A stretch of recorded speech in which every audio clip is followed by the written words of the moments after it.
Question number 14 क्या कर रहा है, साइनेप्सिस अकर इन बिटवीन, देखो साइनेप्सिस अभी बना है, देखो देखो, यस फोकस, ये रहा साइनेप्सिस, ये क्या बना है, होमोलोगस क्रोमोसोम की पेयरिंग हो गई, उसे अपन नाम देंगे। और नॉन सिस्टर क्रोमेटिड के बीच में अगर एक्सचेंज हो जाए उसे कहेंगे क्रॉसिंग ओवर। तो यहां पर क्वेश्चन में मूव करते हैं 14। सिस्टर क्रोमेटिड और होमोलोगस क्रोमोसोम जो होते हैं, synapses occurs in between what, किसके बीच में, अरे ये सिस्टर क्रोमेटिड वाला तो म्यूटेशन होगा, इसे अपन ट्रांसलोकेशन कहते हैं। Non sister chromatid of the homologous chromosome होगा, ये क्या होगा, ये तो क्रॉसिंग ओवर होगा। क्रॉसिंग ओवर पूछ रहा है, नहीं भाई ये सिनेप्सिस पूछ रहा है, तो ध्यान से समझना है, टू क्रोमोसोम जो होते हैं होमोलोगस वो, और नॉन होमोलोगस, यार ये तो म्यूटेशन का फॉर्म बन जाएगा भाई, नॉन होमोलोगस क्रोमोसोम। और ये जनरली होता है जो हाइब्रिडाइजेशन होता है ना, जिसमें अपने म्यूल पढ़ा, उसमें इस तरह का ही फिनोमिना होता है, इसलिए तो स्टेराइल हो जाते हैं। Is it clear? Now we are going to start from the question number 15। 15 क्या कह रहा है भाई, in the process of mitosis at the anaphase stage, किसकी बात हो रही है, सबसे पहले एनाफेज स्टेज की बात हो रही है, यानी माइटोसिस की बात हो रही है, जिसका मेन कैरेक्टर होता है सेंट्रोमियर में डिवीजन होना, सेंट्रोमियर में डिवीजन होगा। अब देखो यहां पर अगर मैं डायग्राम, ये सेल है और यह सेंट्रियोल है, जो एक है यहां और एक है यहां पर, सेंट्रियोल ऑपोजिट पोल की ओर है, और ये मैं बना रहा हूं सेंट्रोमियर। सेंट्रोमियर यहां पर भी बना देते हैं सेंट्रोमियर, यानी सेंट्रोमियर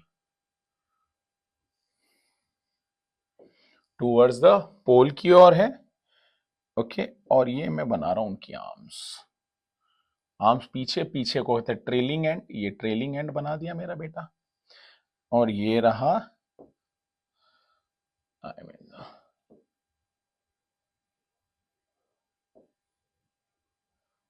ये रहा भाई, क्लियर। तो ट्रेलिंग है arms, at the same time जो आई मीन टू से सेंट्रोमियर है टुवर्ड्स द पोल, ये एनाफेज। अगर ये मेटाफेज होता तो क्या होता, मेटाफेज में अपन ऐसा बोलते, क्या बोलते भाई, ये लो, ये मेटाफेज, ये एनाफेज की बात कर रहा हूं, ये मेटाफेज की बात कर रहे हैं।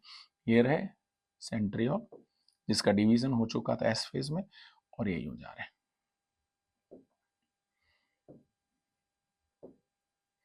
ठीक है। रफली बना रहा हूं ये इस तरह से,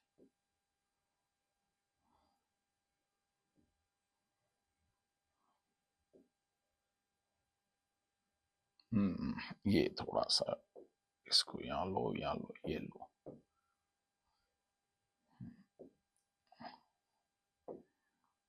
यस,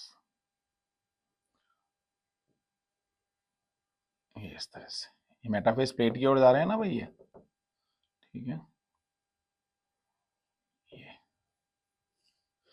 ये अगर होता तो बोलते आर्म्स एंड ट्रेलिंग एंड का है, सेंट्री ऑल की ओर है, और सेंट्रोमियर है टुवर्ड्स द मेटाफेज प्लेट। तो टुवर्ड्स द मेटाफेज प्लेट ये वाला जो करेक्टर है, ये तो हो गया मेटाफेज का, परंतु क्वेश्चन में एनाफेज पूछा है, और centromere towards the pole and arms ये है, ये वाला पूछ रहा है।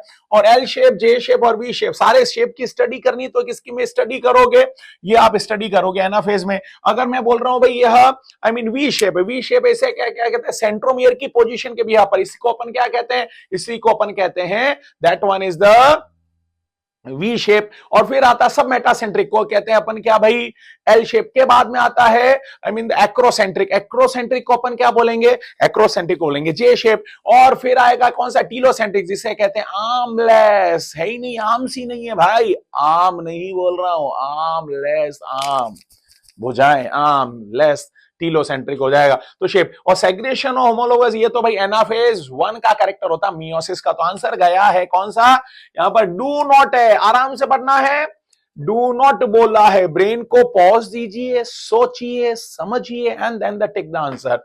तो यहां पर अपना क्वेश्चन गया है क्या, the answer would be A and D, means ये दोनों अप्लाई नहीं होंगे रे बिडो। Is it clear, got it.